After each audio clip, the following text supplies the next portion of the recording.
প্যারাগুয়ের বিপক্ষে মাঠে নামছে ব্রাজিল। আগামীকাল সকাল 6টা 30 মিনিটে ব্রাজিল বনাম প্যারাগুয়ে ম্যাচটি অনুষ্ঠিত হবে প্যারাগুয়ের মাটিতে।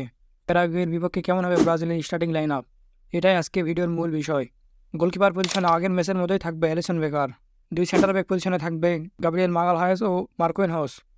লেফট ব্যাক ও রাইট ব্যাক পজিশনে থাকবে গুইলহাল মেরানা ও দানিলো। এরপরে মাঝমাঠ অর্থাৎ মিডফিল্ডার পজিশনে থাকবে বুনো গিমারায়েস, আন্দ্রে ও লুকাস পাকুয়েতা। এছাড়াও আগের ম্যাচের মতোই থাকবে লেফট উইঙ্গার পজিশনে ভিনিসিয়াস জুনিয়র।